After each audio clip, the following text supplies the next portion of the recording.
things are possible. Only believe. My Lord, I believe. Yes, I believe. My Lord, I believe Amen. that all things are possible. My Lord, I believe. And we all believe.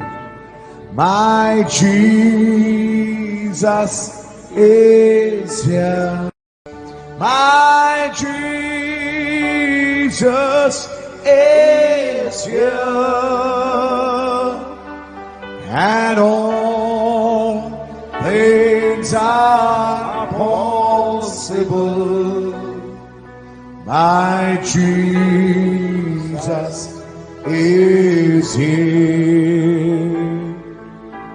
My Jesus is here. Thank you, Lord. My Jesus is here. And all things are possible. My Jesus is here. ప్రైజ్లా పరిశుద్ధ గ్రంథము వైపు తిరుగుదాం. ప్రకటన గ్రంథం 4వ అధ్యాయము 2-3 వచనాలు చదువుదాం. వెంటనే నేను ఆత్మవశుడనైతిని, అదిగో పరలోకమందు ఒక సింహాసనము వేయబడి ఉండెను, సింహాసనమునందు ఒకడు ఆసీనుడై ఉండెను. ఆసీనుడైన వాడు దృష్టికి సూర్యకాంత పద్మరాగములను పోలినవాడు, మరకతము వలె ప్రకాశించు వర్షపు ధనుసు సింహాసనమును ఆవరించి ఉండెను. చాలండి, ప్రార్థన చేద్దాం. స్తోత్రములు ప్రభువా, మహిమగల రాజా, మీకే స్తుతులు స్తోత్రములు చెల్లించుకొనుచున్నాం. అయ్యా, ఈ సాయంకాల సమయంలో ఇప్పటిదాకా నీ ప్రియబిడ్డలు పాటల ద్వారా నేను స్తుతించారు.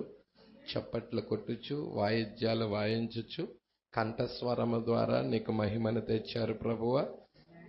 అతి ప్రాముఖ్యమైన సమయంలోనికి ఇప్పుడు మేము వచ్చి ఉన్నాము ప్రభువా. ఈ ఘడియ వాక్యం ఇవ్వండి ప్రభువా. ప్రస్తుత కాలానికి సంబంధించిన వర్తమానం ఇవ్వండి ప్రభువా. అయ్యా, మా హృదయాలని నీ వాక్యం ద్వారా తృప్తిపరచండి ప్రభువా. ఆశ కలిగిన ప్రాణాన్ని తృప్తిపరుస్తానన్నావు ప్రభువా. అయ్యా, దుప్పి ఏ విధముగా నీటి వాగుల కొరకు ఆశపడుతున్నదో దేవా, నా ప్రాణము నీ కొరకు తృష్ణగొనుచున్నది అంటున్నాడు ప్రభువా. అయ్యా, నిజముగా నీ వాక్యము కొరకు ఆకలితో దప్పికతో ఇక్కడికి వచ్చి ఉండగా ప్రభువా, మీరే నాయన ఈ కాలపు వర్తమానం ఇచ్చిన ఆయన మా దప్పికను మీరు తీర్చమని అడుగుచున్నాము. నీ కృప మాకు తోడుగా ఉంచండి. కొద్ది నిమిషాలు మీరే మా అందరితో మాట్లాడమని నజరేయుడైన యేసుక్రీస్తు నామములో ప్రార్థన చేసి అడిగి వేడుకొనుచున్నాము. ఆమేన్. కూర్చుందా.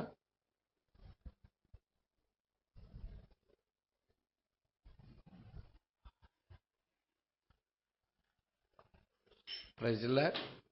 మరి ప్రకటన గ్రంథము 4వ అధ్యాయము, ఇది ఎత్తబాటు అధ్యాయం అని మీ అందరికీ తెలుసు. మరి 4వ అధ్యాయము 5వ అధ్యాయం అనేది ఏంటంటే సంఘకాలాలకు ముద్రలకు మధ్యనున్న ఎడమ అనేది కూడా మీకు తెలియాలది. ప్రజల ఆ ఎడమలో ఏమున్నాయో అనేక విషయాలు కూడా మరి మీకు దేవుడు తెరుస్తున్నాడని నమ్ముచున్నాను. అయితే మీరు చాలా జాగ్రత్తగా గమనించినట్లయితే ఈ 4వ అధ్యాయంలో మరి ఈ అధ్యాయము మొత్తము కూడా 3 పుస్తకాలుగా ఉన్నది. ఈ 4వ అధ్యాయము, ప్రకటన గ్రంథం 4వ అధ్యాయము మొదటి వచనము ఒక పుస్తకము ఉన్నది. 2వ వచనము, 3వ వచనము, 4వ వచనము దాకా ఈ యొక్క 2వ పుస్తకం ఉన్నది. అక్కడ నుండి 3వ పుస్తకం ఉన్నదన్నమాట. 5 నుంచి ఇక మనం చూస్తున్నాము. అక్కడ అన్ని కూడా మెరుపులు, ఉరుములు, తీర్పులై ఉన్నాయి అవన్నీ. ఇక అవంతా కూడా 3వ పుస్తకంలో వ్రాయబడి ఉన్నది. అయితే మనము 2వ పుస్తకము గురించి ధ్యానం చేస్తున్నాము. మరి ఇక్కడ మనం చూసినట్లయితే ప్రకటన గ్రంథము 4వ అధ్యాయము 85వ పేరా, 2వ భాగంలో 85వ పేరా.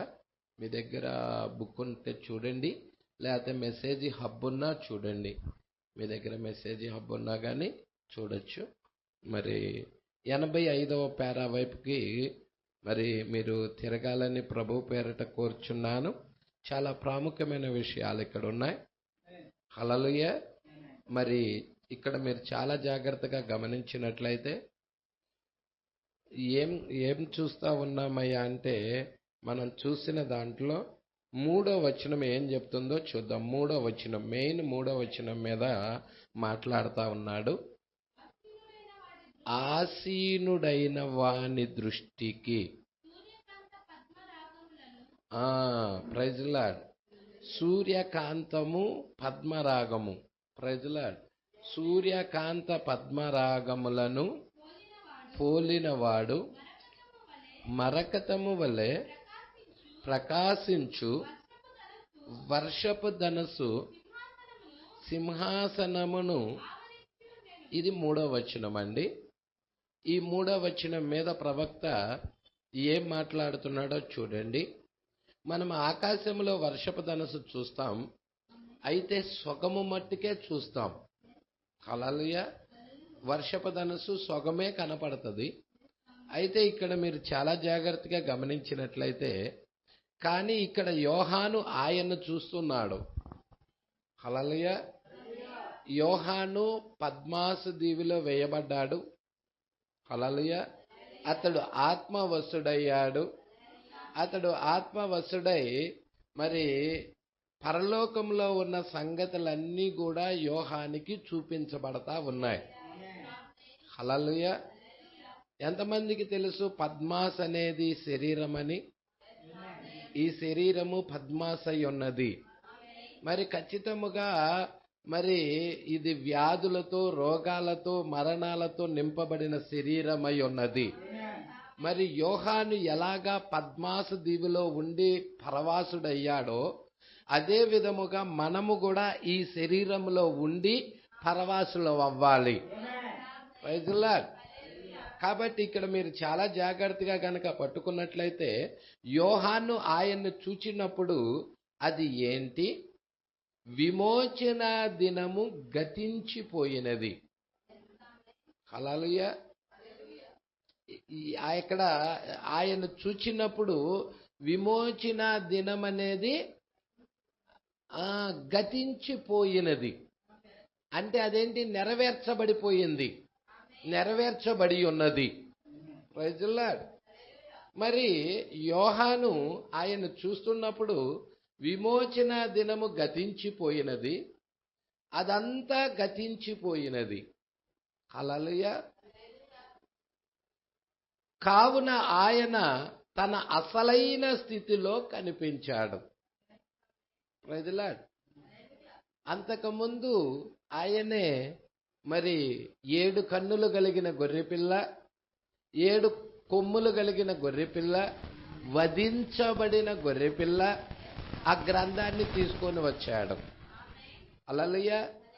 ఆయనే విమోచించటానికి సిలువలో బలయ్యాడు. హల్లెలూయా. బలైన గొర్రెపిల్ల ఆయనే మన కాలంలో వచ్చి ఉన్నాడు. Praise lord.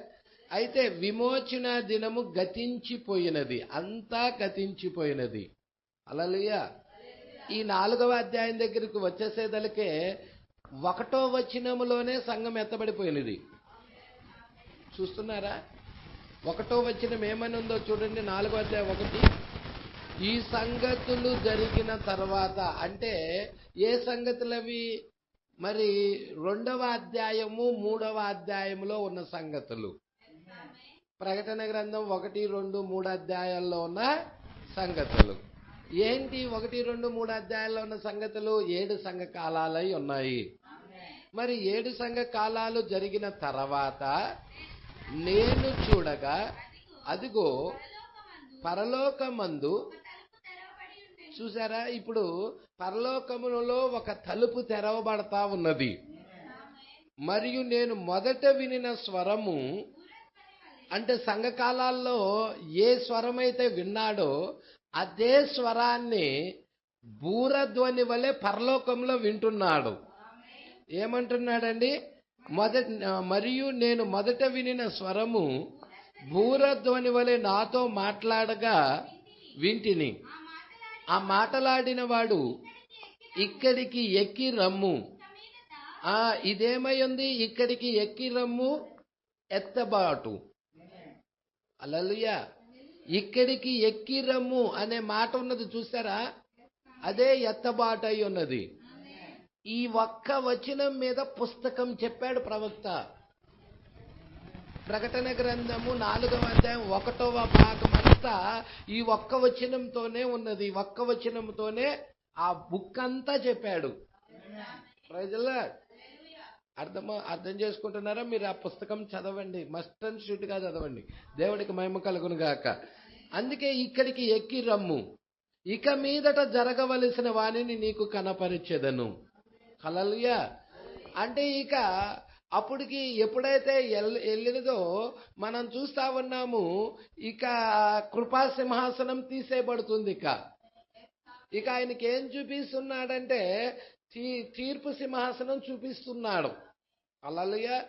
మెరుపులు, ధ్వనులు, ఉరుములు ఇవన్నీ సింహాసనంలో నుండి రావటము చూస్తున్నాడు. దేవుడికి మహిమ కలుగును గాక. అంటే వధువు ఎత్తబడిన తర్వాత ఏం జరుగుతుంది? తీర్పులు భూమి మీద కుమ్మరించబడతాయి. హానోకు ఎత్తబడిన తర్వాత ఏం జరిగినది? జలప్రళయం వచ్చినది. హానోకు ఎత్తబడినాక జలప్రళయం వచ్చిందా రాలేదా? ఆ అబ్రహాం శరీరం మార్చబడిన తర్వాత ఏం జరిగింది? సొదొమ గొమొర్రా పట్టణం మీదకి అగ్ని వచ్చినది, తీర్పులు వచ్చి ఉన్నవి. Praise the Lord. ఇక్కడ ఎత్తబడిన తర్వాత ఇక భూమి మీద ఏం మిగిలి ఉందంటే శ్రమలు. 6వ ముద్ర స్టార్ట్ అవుతా ఉన్నది. అందుకే ఇక్కడ అంటా ఉన్నాడు, ఇక మీదట జరగవలసిన వాటిని నీకు చూపిస్తానంటున్నాడు. ఇక 2వ వచనంలో, వెంటనే నేను ఆత్మవశుడనైతిని, పరలోకమందు ఒక సింహాసనము వేయబడి ఉండెను, సింహాసనమునందు ఒకడు ఆసీనుడై ఉండెను. ఎంతమంది ఉన్నారు? ఒక ఆయనే. హల్లెలూయా. దైవత్వం గురించి మాట్లాడుతూ ఉన్నాడు. దేవుడు ముగ్గురు కాదయ్యా, ఒక్కరే అయి ఉన్నాడు. 3 సింహాసనాలు లేవు, ఒక సింహాసనమే ఉన్నది. హల్లెలూయా. ఆ యొక్క సింహాసనం నందు ఒక్కడే ఆసీనుడై ఉన్నాడు. ఆసీనుడైన వాడి దృష్టికి సూర్యకాంత పద్మరాగములను పోలినవాడు. ఆయనే మొదటివాడు, ఆయనే కడపటివాడు. సూర్యకాంతము రూబేన్ అయి ఉన్నది, పద్మరాగపు రాయేమో బెన్యామీన్ అయి ఉన్నది. మొదటివాడు ఆయనే, కడపటివాడు కూడా ఆయనే అయి ఉన్నాడు. మరకతము వలె ప్రకాశించు వర్షపు ధనుసు. ఈ మరకతము వలె ప్రకాశిస్తా ఉన్నది. మరకతము అంటే ఏంటి అంటే, ఈ మరకతము మనం చూసినట్టయితే ఆ యొక్క ప్రకాశించే వర్షపు ధనుసు అంటే, వర్షపు ధనుసులో నుండి ఏమొస్తా ఉన్నాయి? వెలుగు వస్తా ఉంది, ప్రకాశిస్తా ఉన్నది. ఎలా ప్రకాశిస్తా ఉన్నదంటే మరకతము వలె. మరకతం అంటే పచ్చతో కూడిన పసుపుతో కూడిన పచ్చని రంగు. అంటే పసుపు పచ్చ. Praise the Lord. పచ్చ దేనికి సాదృశ్యం? జీవానికి సాదృశ్యం. ఆకు పచ్చగా ఉంటది, అది జీవంతో ఉన్నదని. Praise the Lord. ఇప్పుడు ఆ పచ్చ రంగు అక్కడ కనబడతా ఉన్నది. ఎందుకు? ఆయనే జీవాధిపతి కాబట్టి, ఆయనే జీవము కాబట్టి. అందుకే యేసుక్రీస్తు ఏమన్నాడు? నేనే మార్గము, నేనే సత్యము, నేనే జీవము.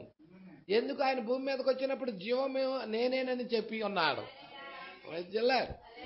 ఇక్కడ మీరు చాలా జాగ్రత్తగా మీరు చూడాలి. ఇక్కడ ఏమంటున్నాడంటే, ఈ 3వ వచనంలో మరకతము వలె ప్రకాశించు వర్షపు ధనుస్సు సింహాసనాన్ని ఆవరించి ఉన్నది అంటున్నాడు. అంటే ఇక్కడ సింహాసనము చూస్తున్నాడు, సింహాసనము దగ్గర వర్షపు ధనుసును చూస్తున్నాడు.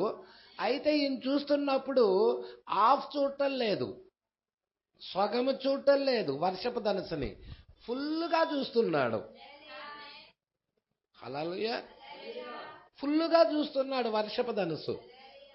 అంటే మొత్తము ఆయన ఆ యొక్క ఆ యొక్క వర్షపు ధనుసు మొత్తము కూడా కప్పబడి ఉండటం చూస్తున్నాడు.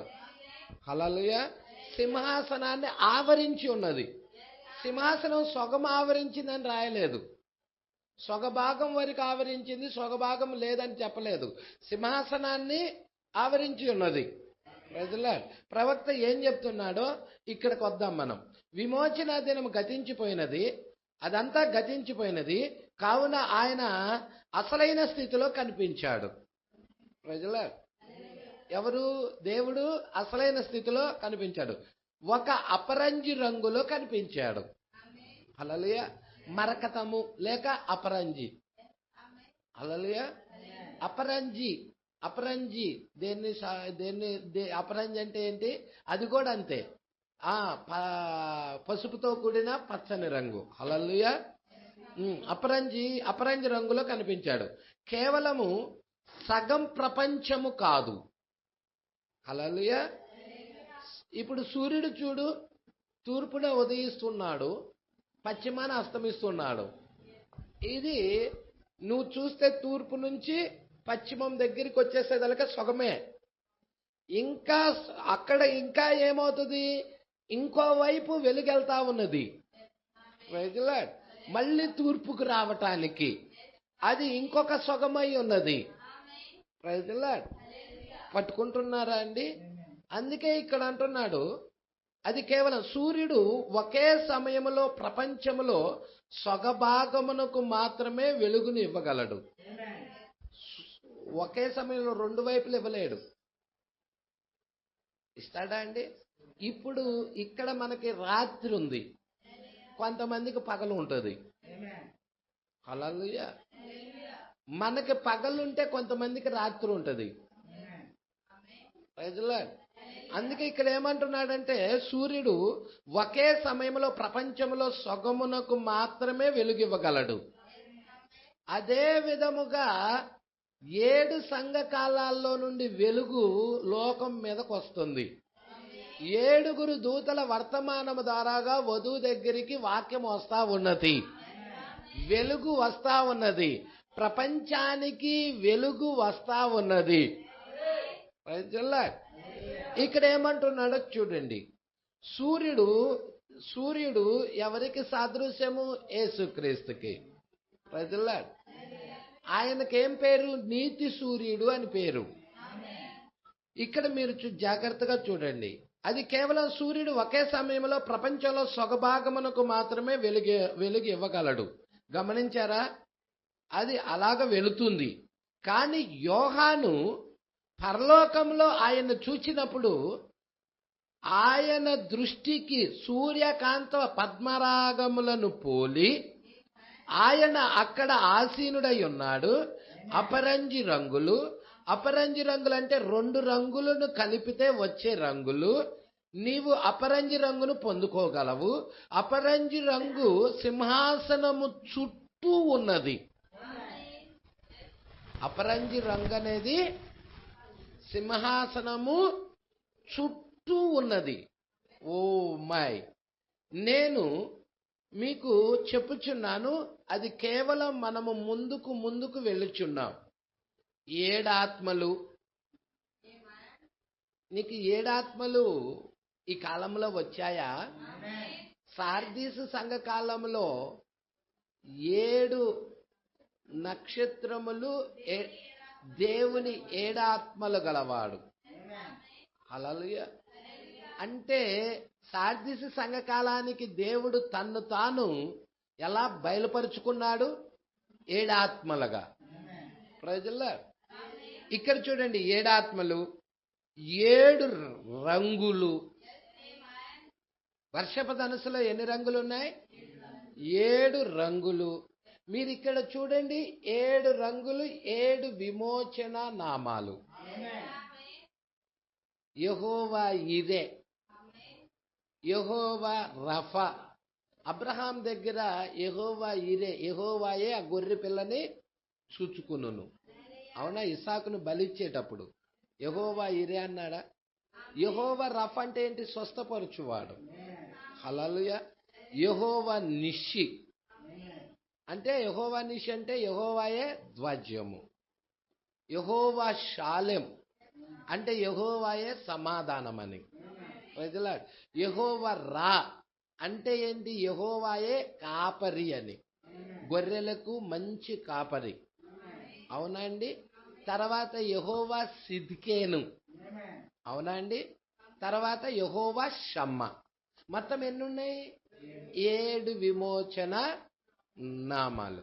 వర్షపు ధనుసులో 7 రంగులు ఎలాగున్నాయో 7 విమోచన నామాల్లో ఆయన ప్రత్యక్షమయ్యాడు.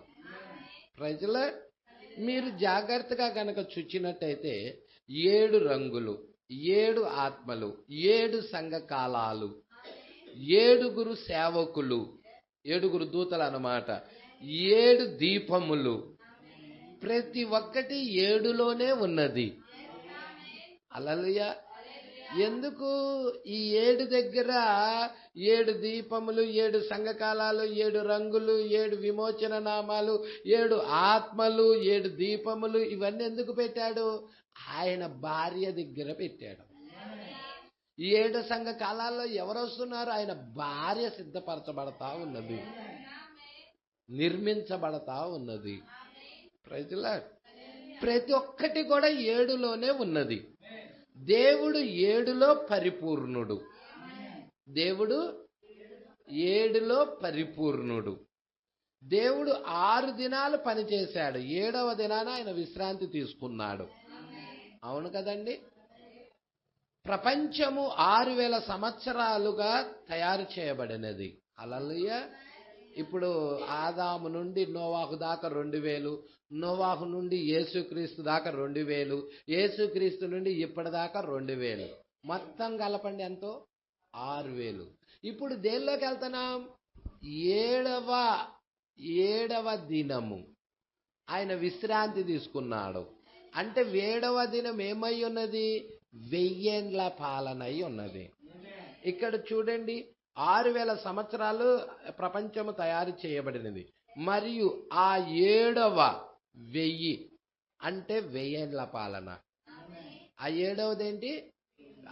ఆ 1000 ఏండ్ల పాలన. ఇప్పుడు మనమంతా దేనిలోకి వెళ్తున్నామండి?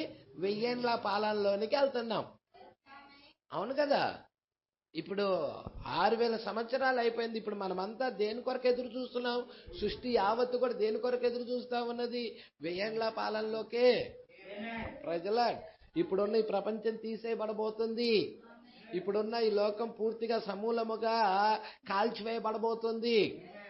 ప్రజల మరి దేవుని బిడ్డల పరిస్థితి ఏంటి? దేవుని బిడ్డలు ఎత్తబాటులోకి వెళ్ళబోతున్నారు. హల్లెలూయా.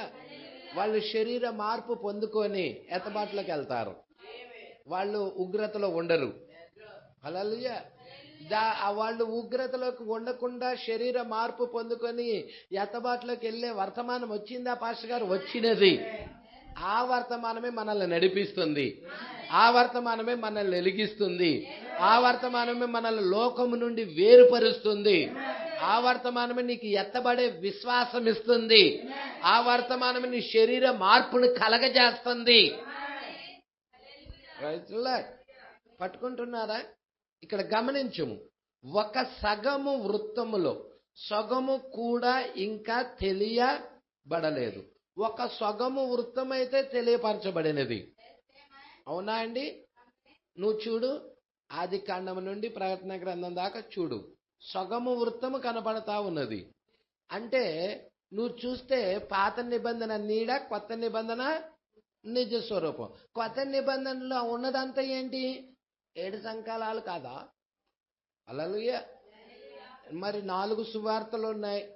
యేసుక్రీస్తు ఎవరి కొరకైతే ప్రాణం పెట్టాడో దాని గురించి రాయబడి ఉన్నది. హల్లెలూయా. తర్వాత అపోస్తల కార్యాలు, తర్వాత మనం చూస్తా ఉన్నాము ఆ యొక్క 7 సంఘకాలాలు వచ్చేసాయి. హల్లెలూయా. 7 సంఘకాలాల్లో వధువు సిద్ధపరచబడతా ఉన్నది. దేవుడికి మహిమ కలుగును గాక.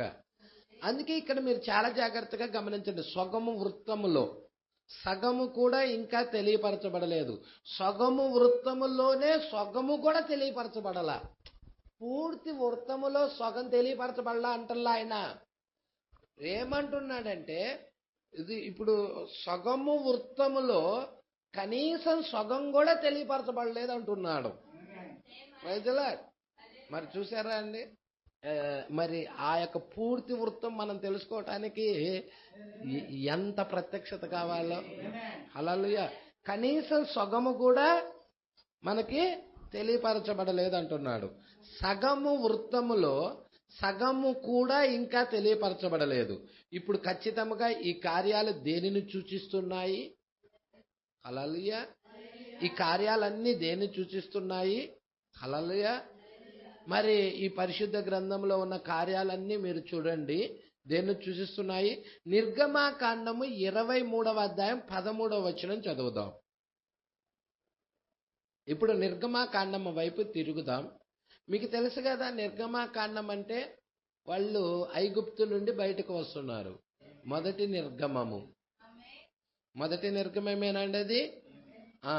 23 అధ్యాయం 13వ వచనం చూడమ్మా. నేను మీతో జాగ్రత్తగా 12 చదువు. 6 దినములు మీ పనులు చేసి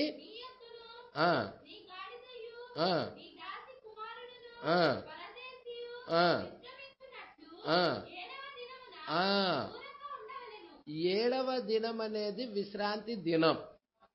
దాని గురించే మాట్లాడుతా ఉన్నాడు. ప్రజలే మరి 6 దినాలు పనిచేసి 7వ దినాన విశ్రాంతి దినమై ఉన్నది. దేవుడు కూడా ఏం చేశాడు? 6 దినాలు పనిచేశాడు, 7వ దినం విశ్రాంతి తీసుకున్నాడు. సృష్టి కూడా 6 దినాలు పనిచేసి 7వ దినాన విశ్రాంతిలోకి వెళ్ళిపోవాలి.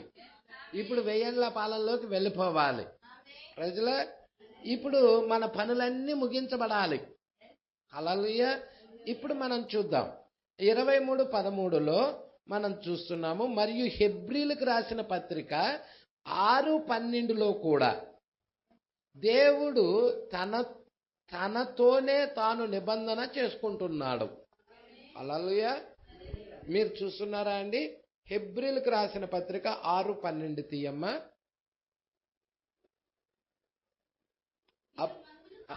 అమ్మ హెబ్రీలకు రాసిన పత్రిక 6వ అధ్యాయం తీసమ్మా. 6వ అధ్యాయము 12వ వచనం నుండి చూడమ్మా. 6:12 వచనం. హల్లెలూయా. ఇక్కడ నుంచి చదవమ్మా. 11 నుండి మీరు విశ్వాసము చేతను ఓర్పు చేతను వాగ్దానములు స్వతంత్రించుకుని వారిని పోలి నడుచుకున్నట్లుగా మీలో ప్రతివాడు మీ నిరీక్షణ పరిపూర్ణమగు నిమిత్తము మీరు ఇదివరకు కనపరిచిన ఆసక్తిని తుదమట్టుకు కనపరచవలెనని. ఆసక్తి విషయంలో మాత్రం మీరు మాందులు అవ్వద్దు. తుదవరకు ఆసక్తిని కనపరచాలి. ఇది వరకు మీకు ఏమంటున్నాడమ్మా? ఇది వరకు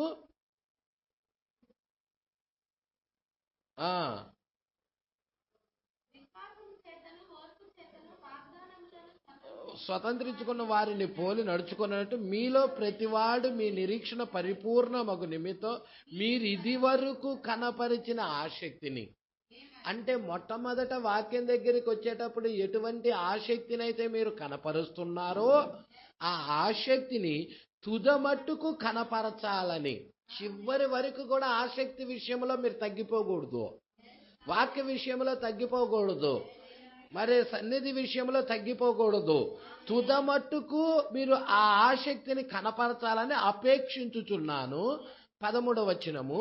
దేవుడు అబ్రహాముకు వాగ్దానం చేసినప్పుడు తనకంటే ఏ గొప్పవాణ్ణి తోడు అని ప్రమాణము చెయ్యలేకపోయాను గనుక తన తోడు అని ప్రమాణము చేసి నిశ్చయముగా నేను నిన్ను ఆశీర్వదింతును, నిశ్చయముగా నిన్ను విస్తరింపజేతును అని చెప్పెను. ఆ మాట నమ్మి అతడు ఓర్పుతో సహించి ఆ వాగ్దాన ఫలము పొందెను. ఎవరు పొందింది? అబ్రహాము. ఆయన వాగ్దాన ఫలము పొందుకోవటానికి ఓర్పుతో సహిస్తున్నాడు. అన్ని శ్రమ వచ్చిన, హింస వచ్చిన, కరువు వచ్చిన. అబ్రహాముకు కరువు రాలేదనుకుంటున్నారా? కరువు వచ్చినప్పుడు ఆయన వదిలిపెట్టి, దేశాన్నే వదిలిపెట్టి వెళ్ళిపోయాడు ఆయన. అయినా గాని ఓర్పుతో సహిస్తున్నాడు ఆయన. ఆ వాగ్దానం చేసిన ఆయన నమ్మదగిన దేవుడని, ఖచ్చితంగా ఆయన వాగ్దానాన్ని నెరవేరుస్తాడని, అవిశ్వాసం రానియకుండా విశ్వాసములో స్థిరుడుగా నిలబడ్డాడు. హల్లెలూయా. అందుకంటున్నాడు, మనుష్యులు తనకంటే గొప్పవాని తోడని ప్రమాణం చేతురు. ఈరోజు మనుషులు అమ్మ తోడు అంటాడు, లేకపోతే ఎందుకు పిల్లలు అమ్మ నాన్న పెద్దవారు కాబట్టి వాళ్ళతో అంటారు. కొంతమంది ఏమంటారంటే పెద్ద గనులు గొప్పవారి పేరు మీద ఆయన మీద ఒట్టు పెట్టుకుంటా ఉంటారు. ఇప్పుడు దేవుడే గొప్పవాడై ఉన్నాడు. దేవుడి కంటే గొప్పవాడు ఎవరు భూమి మీద లేడు. కాబట్టి దేవుడు ఏం చేస్తున్నాడంటే ఆయన మీద ఆయన ఒట్టు పెట్టుకుంటున్నాడు. ప్రకటన 10లో ఆయన మీద ఆయన ఒట్టు పెట్టుకున్నాడా లేదండి? హల్లెలూయా. పరలోకమును అందులో ఉన్న వాటిని సృష్టించి, భూమిని అందులో ఉన్న వాటిని సృష్టించి, సముద్రమును అందులో ఉన్న వాటిని సృష్టించి, యుగ యుగాలు జీవించుచున్న వాని తోడని ఒట్టు పెట్టుకొని. ఎవరు ఆయన సృష్టించిన ఆయనే. ఆయన మీద ఒట్టు పెట్టుకుంటున్నాడు. అబ్రహాం దగ్గర కూడా ఆయన మీదే ఒట్టు పెట్టుకున్నాడు. మన కాలంలో ప్రకటన 10లో బ్రహ్మాన్ దగ్గరికి దిగొచ్చినప్పుడు కూడా ఆయన మీద ఆయన ఒట్టు పెట్టుకున్నాడు. అందుకే ఇక్కడ అంటున్నాడు, చూడమ్మా, ఇది చూడు, జాగ్రత్తగా చూడండి. 16వ వచనం, మనుషులు తమకంటే గొప్పవాని తోడని ప్రమాణం చేతురు. వాని ప్రతి వివాదములోను వివాదాంశమును పరిష్కారము చేయునది ప్రమాణమే. అవునండి, ఏదైనా గాని ప్రమాణమే. వివాదము విషయంలోను ప్రతి ఒక్క విషయం, వివాదాంశం యొక్క విషయంలో ప్రతి ఒక్క విషయంలో ఏమంటున్నాడమ్మా? పరిష్కారము చేయునది ప్రమాణమే. హల్లెలూయా. పరిష్కారము ప్రమాణమే అయి ఉన్నది. దేవుడే ప్రమాణం చేస్తున్నాడండి. హల్లెలూయా. ఎవరి నిమిత్తం దేని కొరకు ప్రమాణం చేస్తున్నాడు? ఇది జాగ్రత్తగా పట్టుకోవాలి. దేవుడు చేస్తున్న ప్రమాణం ఏంటి? దేని కొరకు? హల్లెలూయా.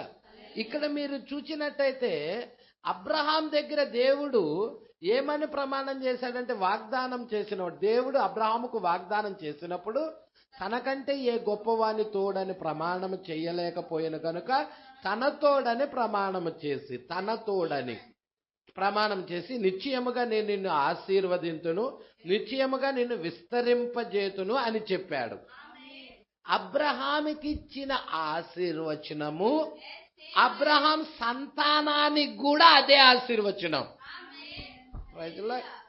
అబ్రహాముకి మాత్రమే ఆశీర్వచనం అక్కడితోనే ఆగల, అబ్రహాం సంతానానికి కూడా.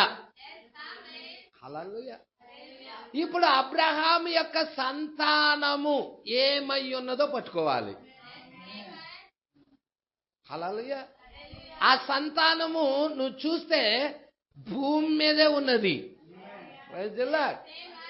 ఇప్పుడు అబ్రహాం సంతానం ఎవరయ్యా అంటే, చాలా మంది ఏమంటారంటే ఇస్సాకు ద్వారా వచ్చిన సంతానమే అబ్రహాం సంతానం అంటారు. హల్లెలూయా. కానీ అబ్రహాముకి ఇంకొక సంతానం ఉన్నది. హల్లెలూయా. అబ్రహాముకి ఇంకొక సంతానం ఉన్నది. ఇస్సాకు వాగ్దాన కుమారుడే, కానీ అబ్రహాముకి ఇంకొక సంతానం ఉన్నది. ఏంటి ఇంకొక సంతానం అంటే, అబ్రహాముకి ఇస్సాకు కాకుండా వాగ్దాన కుమారుడు ఇంకొక ఆయన ఉన్నాడు. ఎవరు పాస్టర్ గారు? ఇస్సాకు కాకుండా వాగ్దాన కుమారుడు ఉన్నాడా? ఉన్నాడు. ఎవరు అంటే ఆయన యేసుక్రీస్తు. యేసుక్రీస్తు అబ్రహాం కుమారుడా? ఎస్, యేసుక్రీస్తు అబ్రహాం కుమారుడు, వాగ్దాన కుమారుడు. పట్టుకుంటున్నారా? ఈ విషయాలు పట్టుకుంటున్నారా? ఇప్పుడు యేసుక్రీస్తు మరి ఈ వాగ్దాన కుమారుడైనట్టయితే యేసుక్రీస్తు వాక్యమై ఉన్నాడు, యేసుక్రీస్తు పరిశుద్ధాత్మై ఉన్నాడు. ఇప్పుడు పరిశుద్ధాత్మను పొందిన మనము కూడా, ఇప్పుడు ఆ వాగ్దాన కుమారుణ్ణి పొందిన మనము కూడా అబ్రహాము యొక్క ఆశీర్వచనానికి వారసులమవుతున్నాము. హల్లెలూయా. ఇక్కడ జాగ్రత్తగా పట్టుకోండి. నేను మీకు కొంచెం ముందుకు తీసుకెళ్లే ముందుగా ఇది పూర్తిగా చదివిన తర్వాత తీసుకెళ్తా. 16 వచనం, మనుష్యులు తమ కంటే గొప్పవాని తోడని ప్రమాణము చేతురు, వారు ప్రతి వివాదములోను వివాదాంశమును పరిష్కరించుకునేటప్పుడు ఏంటంటే అది ప్రమాణమే. పరిష్కారం చేయునది ఏంటంటే ప్రమాణమే. హల్లెలూయా.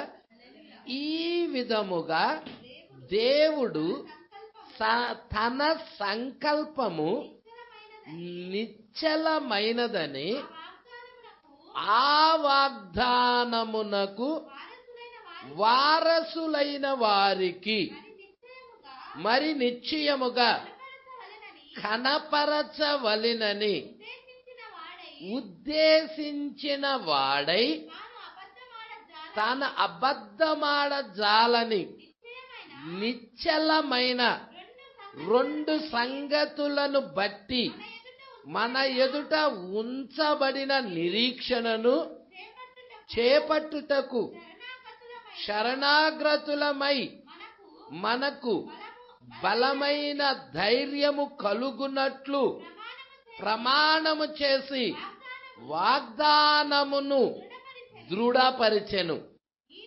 ఈ నిరీక్షణ నిశ్చలమును స్థిరమునై మన ఆత్మకు లంగరు వలె ఉండి తెర లోపల ప్రవేశించుచున్నది. నిరంతరము మెల్కీషెదకు క్రమము చొప్పున ప్రధాన యాజకుడైన యేసు అందులోనికి మనకంటే ముందుగా మన పక్షమున మనకంటే ముందుగా మన పక్షమున ప్రవేశించాడు. Praise Lord. ఎవరు ప్రవేశించింది? యేసుక్రీస్తు. హల్లెలూయా. మీకు ఈ విషయము గనక మీకు అర్థమైతే, ఏంటి పాస్టర్ గారు ఇప్పుడు విశ్వాసమును ఇప్పుడు మీరు చూస్తే దేవుని మీద దేవుడే రంగం మీదకి వచ్చి ఆయన బిడ్డల్ని రక్షించుకుంటున్నాడు. దేవుడే రంగం మీదకి వచ్చి ఆయన బిడ్డలని రక్షించుకుంటున్నాడు. హల్లెలూయా. ఇప్పుడు పరిశుద్ధాత్మ ఇవ్వాలంటే ఎవరు ఇవ్వాలి? దేవుడే ఇవ్వాలి. ఇంకెవరైనా ఇస్తారా అండి? దేవుడే ఇవ్వాలి. ఇప్పుడు ఆయన బిడ్డ ఎవరో ఆయన బిడ్డకి ఆయనే పరిశుద్ధాత్మ ఇచ్చి ఆ వాగ్దానానికి వారసుడుగా చేసి ఆ నిత్య జీవానికి ఆ వారసులుగా ఆయనే చేస్తున్నాడు. హల్లెలూయా. ఈ విషయాలు జాగ్రత్తగా పట్టుకోవాలి మీరు. హల్లెలూయా. ఇక్కడికి రండి. ఇక్కడ ఏమంటున్నాడో చూడండి. 13వ వచనంలో అబ్రహాము మరియు ఇస్సాకుతో మాట్లాడుచున్నప్పుడు తనకన్నా గొప్పవారు ఎవరూ లేనందున అక్కడే ఆయన అబ్రహాముతో ఒక నిబంధన చేసుకున్నాడు. అది ఒక నిత్యమైన నిబంధన. అబ్రహాంతో నిబంధన చేశాడా? అబ్రహాము యొక్క నిబంధన నిత్యమైనదేనా? నిత్యమైనదంటే శాశ్వతమైనది. హల్లెలూయా. ఇప్పుడు ఆదాముతో నిబంధన చేశాడు. ఆదాముతో నిబంధన ఎలాంటి నిబంధన చెప్పండి? షరతులతో కూడిన నిబంధన. నోవాహు దగ్గరికి వచ్చేసేదలకే షరతులతో కూడిన నిబంధన. కానీ అబ్రహాం దగ్గరికి వచ్చేదలకే షరతులు లేని నిబంధన. Praise Lord. దేవుడికి మహిమ కలుగును గాక. మంచి చెడ్డల తెలివినిచ్చు వృక్షఫలము తింటే చేస్తాం. హల్లెలూయా. ఆదాం దగ్గర దేవుడు చేశాడు కదండి, దాన్ని తినదు, జీవవృక్షమే భుజించమన్నాడు. అక్కడ షరతు ఉందా లేదా? షరతు ఉందా లేదా? అబ్రహాం దగ్గర, అదే ఆదాం దగ్గర షరతు ఉందా లేదా? షరతు ఉంది. నోవాహు దగ్గర కూడా షరతు ఉందా లేదా? ఉంది. కానీ అబ్రహాం దగ్గరికి వచ్చేసేదానికి షరతులు లేని నిబంధన. హల్లెలూయా. ఏంటి పాస్టర్ గారు అబ్రహాంతో చేసిన నిబంధన? దాన్నే మనం చూడబోతున్నాం. జాగ్రత్తగా పట్టుకోండి. చాలా ఇంపార్టెంట్ వర్తమానం ఇది. మీరు చాలా జాగ్రత్తగా పట్టుకోవాలని కోరుకుంటున్నాను. ఇక్కడ నిత్యమైన నిబంధన చేశాడు. ఎవరితో? అబ్రహాముతో. అవునా? నిత్యమైన నిబంధన అబ్రహాముతో దేవుడు చేశాడు. ఒక నిబంధన ఎల్లప్పుడూ ప్రమాణము చేత చేయబడుతుంది. నిబంధన చేసే ముందు ఇరు పక్షాల వాళ్ళు కూడా ప్రమాణం చేయాలి. హల్లెలూయా. ప్రమాణము చేత అది స్థిరపరచబడుతుంది. హల్లెలూయా. ఇక్కడ దేవుడు కూడా ప్రమాణం చేస్తున్నాడు. ప్రమాణము చేత చేయబడుతుంది. కావున అక్కడ ఎవ్వరూ లేరు. ఉన్నారా? ఎవ్వరూ లేరు. నీకన్నా గొప్పవారి మీద నీవు ప్రమాణం చేస్తావు. నీ తల్లి మీదో నీవు ప్రమాణం చేస్తావు. నీ దేశం మీదో నువ్వు ప్రమాణం చేస్తావు. నీవు దేని మీదనో ప్రమాణం చేస్తావు. దేవుని మీద ప్రమాణం చేస్తావు. కానీ నీకన్నా గొప్పవారు లేనప్పుడు నువ్వు ప్రమాణం చేయలేవు. నీకంటే గొప్పవారు లేనప్పుడు ప్రమాణము చేయలేవు. ఆయన అక్కడ దేవుని కన్నా గొప్పవారు ఎవ్వరూ లేరు. ఉన్నారా అండి? లేరు. కావున ఆయన తన మీద తానే ప్రమాణం చేసుకున్నాడు. దేవుడు తన మీద తానే ఒట్టు పెట్టుకున్నాడు కదండి. ఒట్టు పెట్టుకున్నాడా? ప్రమాణం చేస్తున్నాడు. తన మీద తానే. ఆమేన్. తన మీద తానే ప్రమాణము చేసుకొని ఆ నిబంధనను రూఢిపరిచాడు. హల్లెలూయా. అబ్రహాము యొక్క సంతతిని జాగ్రత్త చేస్తానని ప్రమాణం చేశాడు. ఓన్లీ అబ్రహామునేనా? నో. అబ్రహామును మాత్రమే కాదు, అతని సంతానమును కూడా జాగ్రత్త పరుస్తా. వారికి నిత్య జీవం ఇస్తాను. వారి గురించి శ్రద్ధ తీసుకుంటాను. వారి పక్షాన నిలబడతాను. అందుకే అబ్రహాము సంతానము పక్షాన మిఖాయేలు వచ్చి దానియేలు గ్రంథంలో నిలబడ్డాడా లేదా? అందుకే ప్రకటన 10లో బలిష్ఠుడైన దూతగా అన్యజనుల దగ్గరికి వచ్చి ఇక్కడ నిలబడుతున్నాడా లేదా? ఇది అందరికి అర్థం కాదండి, అర్థమైన వాళ్ళు ధన్యులు. Praise lord. ఇది అబ్రహాం యొక్క సంతతికి, అబ్రహాం యొక్క సంతానానికి. ఇప్పుడు అబ్రహాం సంతానం ఇస్సాకు ద్వారా మాత్రమే కాదు, యేసు క్రీస్తు కూడా అబ్రహాం సంతానమని పరిశుద్ధ గ్రంథం సెలవిస్తుంది. అవునా కాదండి? ఇప్పుడు యేసుక్రీస్తు అబ్రహాం కుమారుడు అయినట్లయితే, అబ్రహాం సంతానం అయినట్లయితే, మనము పరిశుద్ధాత్మ బాప్తిజం పొందితే, ఆ పరిశుద్ధాత్మ బాప్తిజం పొందుట ద్వారా ఆ ఆశీర్వచనాలు మనకి కూడా అన్వయించబడతాయా? నీ సంతానమును జాగ్రత్త తీసుకుంటాను. Praise lord. అబ్రహాం యొక్క సంతతిని జాగ్రత్త చేస్తానని ప్రమాణం చేశాడు. అన్యజనులకు అబ్రహాం యొక్క సంతానం ఏమవుతుంది? ఇప్పుడు అన్యజనుల దగ్గరికి వచ్చేదానికి అబ్రహాం సంతానం ఏమవుతుంది? హల్లెలూయా. నువ్వు శరీర సంబంధంగా ఏమైనా అబ్రహాంకు పుట్టావా? నో. ఇప్పుడు అబ్రహాం సంతానం అన్ని జనుల దగ్గరికి వచ్చేదానికి ఏమవుతుంది? ప్రవక్త మాట్లాడుతున్నాడు ఇక్కడ.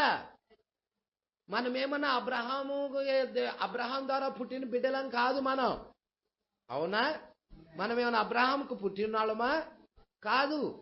మరి అన్ని జనుల దగ్గరికి వచ్చేదానికి అబ్రహాం సంతానం ఏమవుతుంది అని అంటూ ఏమంటున్నాడో చూడండి. పరిశుద్ధాత్మ యొక్క బాప్తిజమం. ఇది ఎవరు?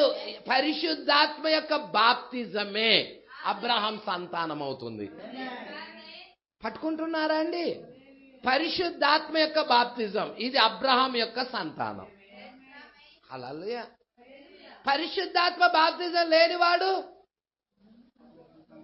కాదు. నువ్వు ఆ పరిశుద్ధాత్మ బాప్తిజం లేకుండా నేను అబ్రహాం సంతానం నో నో నో నో. పరిశుద్ధాత్మ బాప్తిజం కలిగి ఉన్నవాడే అబ్రహాం సంతానం. అంటే ఇలా చెప్పచ్చా? యేసును కలిగి ఉన్నవాడే అబ్రహాం సంతానం. ఎందుకంటే యేసు అబ్రహాం సంతానం కాబట్టి. యేసు అబ్రహాం సంతానం కాబట్టి ఆ పరిశుద్ధాత్మని ఎవరైతే కలిగి ఉన్నారో వారే అబ్రహాం సంతానం. పరిశుద్ధాత్మ లేకుండా అబ్రహాం సంతానముగా ఆ వ్యక్తి ఉండలేడు. ఈ విషయాలు మీరు పట్టుకుంటున్నారా? ఎంత ఎంత గొప్ప విషయాలండి. మీరు జాగ్రత్తగా పట్టుకుంటున్నారా అండి? మరి అబ్రహాం సంతానంగా ఉండటానికి పరిశుద్ధాత్మ ఆయన బిడ్డలు కలిగి ఉండాలని, ఆయన బిడ్డల పరిశుద్ధాత్మను పొందుకోవాలని ఆయన ఆశిస్తా ఉన్నాడు. ఇప్పుడు పరిశుద్ధాత్మ ఎలా పొందుకుంటాం మనం? హల్లెలూయా. మీ అందరూ చూసినట్లయితే పరిశుద్ధాత్మ మనం అందరం ఎలా పొందుకుంటాము? నీటిలో బాప్తిజం తీసుకోవటం ద్వారాగా. నీటిలో బాప్తిజం తీసుకోవటం ద్వారాగా అయినట్లయితే నీటిలో బాప్తిజం తీసుకున్న వాళ్ళందరూ పరిశుద్ధాత్మ పొందుకొని ఉండాలి. హల్లెలూయా. బైబిల్ ఏం చెప్తుందంటే ఒక్క ఆత్మ ద్వారా ఒక్క శరీరములోనికి మనమందరము బాప్తిజం పొందితేమని మీరు ఎరగరా? ఒక్క ఆత్మ ద్వారా ఒక శరీరములోనికి. హల్లెలూయా. ఆ ఆత్మ ఏంటి? పరిశుద్ధాత్మ. పరిశుద్ధాత్మ ద్వారా మనమందరము ఆయనలో భాగమవుతున్నాము, ఆ శరీరములో భాగమవుతున్నాము. హల్లెలూయా. ఇప్పుడు ఆ కాలపు వర్తమానము మీకు బయలుపాటు రావాలి. ఆ కాలపు వర్తమానం బయలుపాటు లేకుండా నీకు పరిశుద్ధాత్మ లేనట్టే. Praise Lord. మీరు చాలా జాగ్రత్తగా పట్టుకోవాలి. ఇక్కడ ఏమంటున్నాడు? అన్యజనులకు అబ్రహాం యొక్క సంతానము ఏమవుతుంది? పరిశుద్ధాత్మ యొక్క బాప్తిజం. అన్ని జనుల దగ్గరికి వచ్చేదలకే పరిశుద్ధాత్మ యొక్క బాప్తిజం. అది అబ్రహాం యొక్క సంతానం. తన మీద తానే ప్రమాణం చేసుకున్నాడు, నేను వారిలో ప్రతి ఒక్కరిని పైకి లేపుదును. హల్లెలూయా. నేను వారికి నిత్య జీవం ఇత్తును మరియు వారిని తిరిగి భూమి మీదకి పంపిస్తాను. ఆలోచించుటకు మనము ఏమి కలిగి ఉన్నాము? హల్లెలూయా. వారిని తిరిగి భూమి మీదకి పంపిస్తాను. ఈ విషయాలు ఎంతమంది జాగ్రత్తగా చూస్తున్నారండి? కావున మనం ఆయనను ఆకుపచ్చ అపరంజి రంగులు కలిగిన వృత్తములో చూస్తున్నాం. హల్లెలూయా. ఇక్కడి నుంచి మీరు చూస్తే అపరంజి మీరు చూసారండి? మరకతము సింహాసనమును ఆవరించి ఉందా? హల్లెలూయా. మరకతము లేక అపరంజి. అపరంజి అంటే ఆకుపచ్చ. ఇక్కడ మీరు చూడండి, అపరంజి రంగులో కలిగిన వృత్తములో చూస్తున్నాం. ఈ ఆకుపచ్చ దేనిని ప్రతిబింబిస్తుంది? జీవమును. ఆకుపచ్చ ఎల్లప్పుడూ పచ్చనిదే, అది ఎల్లప్పుడూ ఆకుపచ్చగానే ఉంటుంది. అదే జీవం. దాని అర్థం ఏమిటి? దేవుడు వాగ్దానం చేసి ఉన్నాడు, వెనుక ఆది కాండంలో వాగ్దానం చేశాడు. అదేమిటంటే ఆయన వర్షపు ధనస్సును ఆకాశంలో ఉంచాడు. ఆకాశంలో ఏముంచాడు? నోవాహు దినాలలో ఆకాశంలో ఏముంచాడు? వర్షపు ధనస్సు ఉంచాడు. 7 రంగులతో ఉంచాడు. Praise the Lord. అది ఏంటి? ఆ వర్షపు ధనస్సు ఏమి ప్రతిబింబిస్తున్నాయి? ఆకుపచ్చ, పసుపుతో కూడిన వర్ణాన్ని ప్రకాశిస్తున్నాయి. Praise the Lord. మీరు పట్టుకుంటున్నారా? జీవాన్ని ఇస్తున్నాయి. దేవుడికి మహిమ కలుగునుగాక. మీరు చూడండి, అబ్రహాం భార్య దగ్గరికి వచ్చేదలకి అబ్రహాము భార్య, అబ్రహాము వాళ్ళిద్దరు ఎలా ఉన్నారండి? బహుకాలం గడిచిన వృద్ధులుగా ఉన్నారు, ఫలించలేని స్థితిలో ఉన్నారు. ఆమె గొడ్రాలై ఉన్నది. కానీ జీవం ఎప్పుడైతే దిగొచ్చినదో, ఎండిపోయిన ఆయన ఆమె యొక్క గర్భము కూడా తిరిగి మరలా సారం పొందుకొని ఉన్నది. శారా గర్భం సారం పొందుకుందా లేదా అండి? యవన వయసులోకి మార్చబడినదా లేదా అండి? అతి పరిశుద్ధ స్థలములో అహరోని యొక్క ఆ చేతి కర్ర, ఎండిపోయిన కర్ర అతి పరిశుద్ధ స్థలములో వేయబడినప్పుడు అది తిరిగి మరలా చిగిరిచ్చింది, జీవం పొందుకున్నది. ఎండిన మన బతుకులను కూడా జీవముతో నింపుతున్నాడు, పరిశుద్ధాత్మతో నింపుతున్నాడు. అతి పరిశుద్ధ స్థలంలో ఉన్న అదే దేవుడు, ఆ వర్షపు ధనస్సు కలిగి ఉన్న అదే దేవుడు అబ్రహాం దగ్గరికి వచ్చినప్పుడు అబ్రహాం శారాలు జీవం పొందారు. ఈ రోజు చివరి కాలంలో 7 నక్షత్రాలు, 7 ఆత్మలు కలిగిన ఆయన ఈ చివరి దినాల్లో వధువు దగ్గరికి వచ్చినప్పుడు తిరిగి వధువు జీవం పొందుకుంటున్నది. తిరిగి వధువు జీవం పొందుకుంటుందా లేదా? Praise the Lord. ఈ విషయాలు గ్రహించుదురు కాక. Praise the Lord. అందుకే ఇక్కడ అంటా ఉన్నాడు.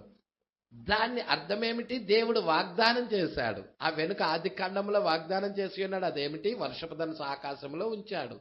ఆయన నీటితో మరెన్నడూ ప్రపంచాన్ని నాశనం చేయను అని చెప్పాడు. మరి ఆయన తన మీదే ప్రమాణం చేసుకున్నాడు. అది ఏమిటంటే అబ్రహాం యొక్క సంతానం అంతటిని పైకి లేపుతానని, వారు చనిపోయినా గాని లేపుతానని దేవుడు ప్రమాణం చేశాడు. Praise the Lord. ఇప్పుడు యేసుక్రీస్తు చనిపోయాడు అబ్రహాం సంతానముగా. యేసుక్రీస్తు లేపబడ్డాడా? పాత నిబంధనలో భక్తులు చనిపోయారు. మరి పాత నిబంధనలో భక్తులందరూ లేపబడ్డారా? యేసుక్రీస్తు వచ్చినప్పుడు సమాధులు తెరవబడలేదా? నిద్రించిన పరిశుద్ధుల శరీరాలు లేపబడలేదా? అనేకులకు కనబడలేదా? ఇదంతా మొదటి రాకడలో జరగలేదా? ఇప్పుడు అబ్రహాం సంతానం ఆ పరిశుద్ధాత్మ బాప్తిజం పొందిన 7 సంఘకాలాల్లో ఉన్న వధువు కూడా తిరిగి చనిపోయినా గాని నిద్రించినా గాని లేపబడుతుంది.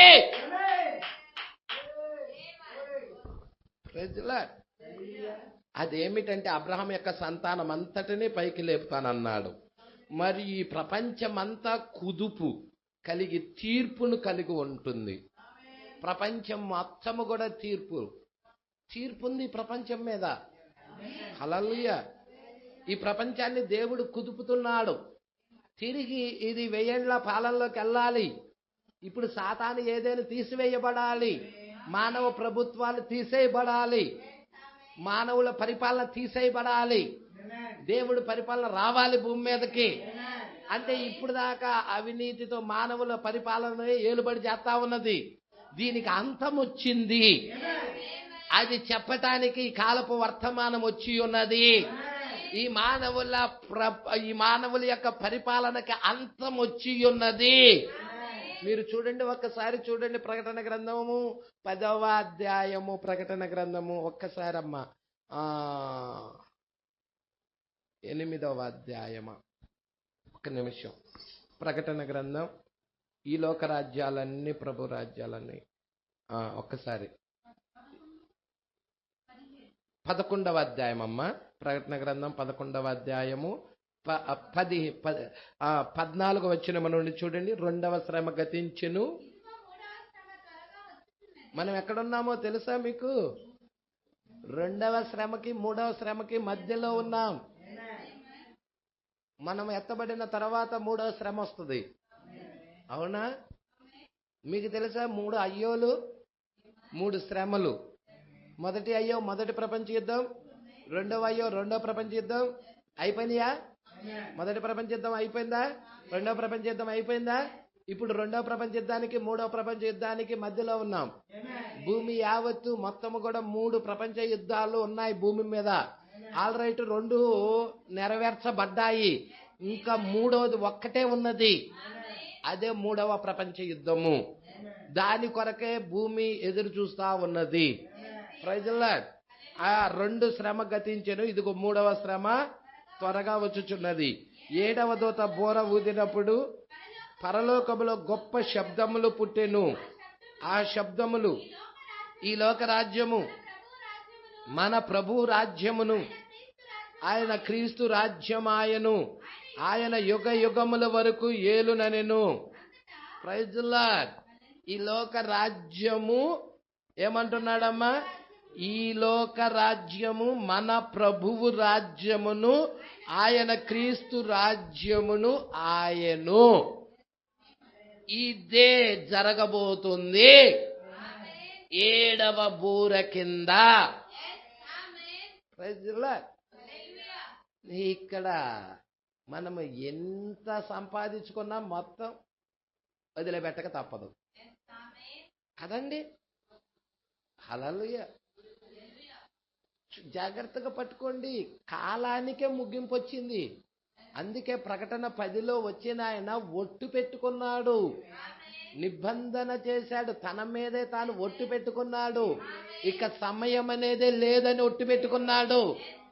Praise the Lord. పట్టుకుంటున్నారా? అంతా ముగింపండి. జాగ్రత్తగా పట్టుకోండి, చాలా జాగ్రత్తగా పట్టుకోవలసిన వారమై ఉన్నాం. అబ్రహాం యొక్క సంతానాన్ని లేపుతానని వాగ్దానం చేశాడు. Praise the Lord. కాబట్టి అబ్రహాం సంతానము గురించి ఆయన శ్రద్ధ వహిస్తా ఉన్నాడు. ఓన్లీ ఇస్సాకు ద్వారా వచ్చిన సంతానమే కాదు, యేసుక్రీస్తు ద్వారా వచ్చిన సంతానము కూడా. కొత్త నిబంధన ఏంటండి? యేసుక్రీస్తు ద్వారా వచ్చిన సంతానం. Praise the Lord. దేవుడికి మహిమ కలుగును గాక. మీరు చూస్తున్నారా? జాగ్రత్తగా పట్టుకుంటున్నారా? హల్లెలూయా. చాలా జాగ్రత్తగా పట్టుకోండి. మత్తయి సువార్త 1వ అధ్యాయం. అబ్రహాము నుండి అందరూ తీయండమ్మా, జాగ్రత్తగా చూడండి. అబ్రహాము కుమారుడును దావీదు కుమారుడైన ఇతడు అబ్రహాము కుమారుడు యేసుక్రీస్తు, దావీదు కుమారుడైన యేసుక్రీస్తు వంశావళి. అబ్రహాము ఇస్సాకును కన్నాడు, ఇస్సాకు యాకోబును కన్నాడు, యాకోబు యోదాను కన్నాడు. ఇట్లా చివరి దాకా వస్తే మీరు చూడమ్మా, ఎక్కడ దాకా వస్తారంటే 11 నుంచి చూడమ్మా. యూదులు బబులోనుకు కొనిపోబడిన కాలంలో యోషియా యొకన్యానును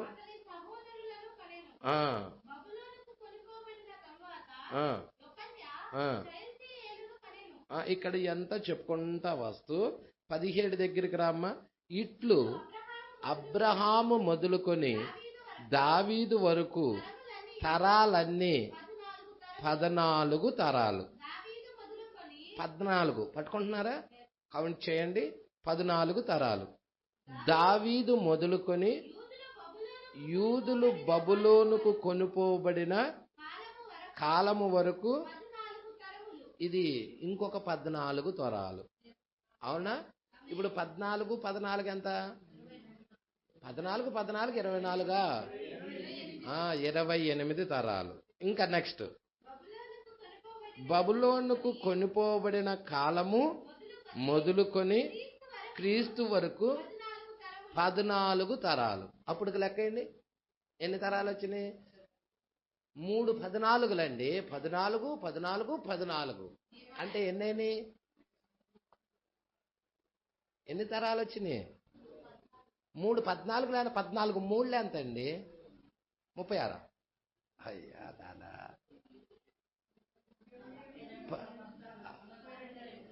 32 42 తరాలు. ఎన్ని తరాలు? యేసుక్రీస్తు వచ్చేదలకే 40. హల్లెలూయా. మొత్తం ఎన్ని తరాలని? తర్వాత తరాలు రాయబడ్డాయా? తర్వాత తరాలు రాయబడ్డాయా అండి? జాగ్రత్తగా పట్టుకోండి. 42 తరాలు. హల్లెలూయా. 42 తరాలు. తర్వాత యేసుక్రీస్తు కాలం నుంచి ఇప్పటికీ ఎన్ని తరాలు చెప్పండి?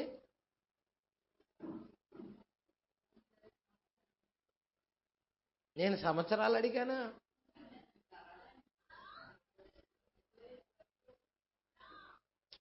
అమ్మ అది కాసేపు కట్టే అమ్మా. ప్రజల జాగ్రత్తగా పట్టుకోవాలి. దేవుడికి మహిమ కలుగును గాక. అబ్రహాము మొదలుకొని ఏమంటున్నాడమ్మా? అబ్రహాము మొదలుకొని దావీదు వరకు 14 తరాలు. దావీదు మొదలుకొని యూదులు బబులోనికి కొనుపోబడిన కాలం వరకు 14 తరాలు. యూదులు బబులోనికి కొనుపోబడిన కాలం మొదలుకొని క్రీస్తు వరకు 14 తరాలు. అంటే 42 తరాలు వచ్చినాయి అక్కడికి. అక్కడి నుంచి తరాలు కనపడుతున్నాయా? ఈ తరాలన్నిటిలో వంశావళి ఉందా? ఈ 42 తరాల్లో ఎవరెవరికి పుట్టారో ఉందా లేదా? ఉంది కదండి.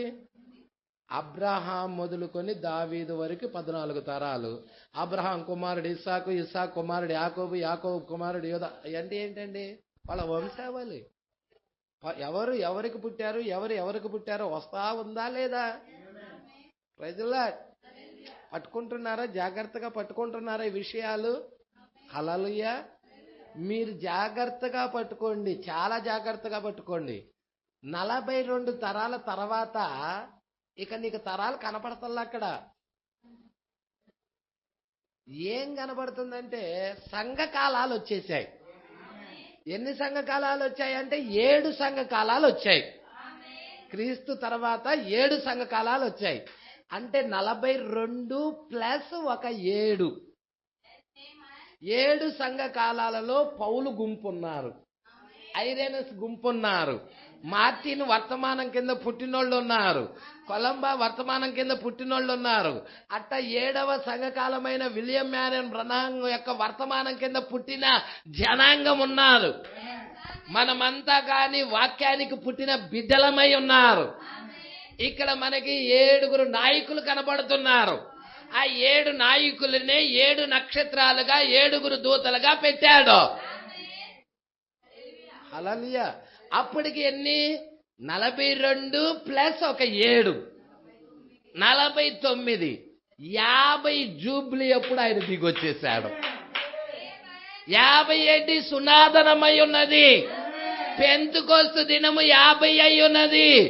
అగ్ని జ్వాలల వంటి 4లుగా విభాగించుకొని పరిశుద్ధాత్మ దిగొచ్చి ఉన్నది. హల్లెలూయా.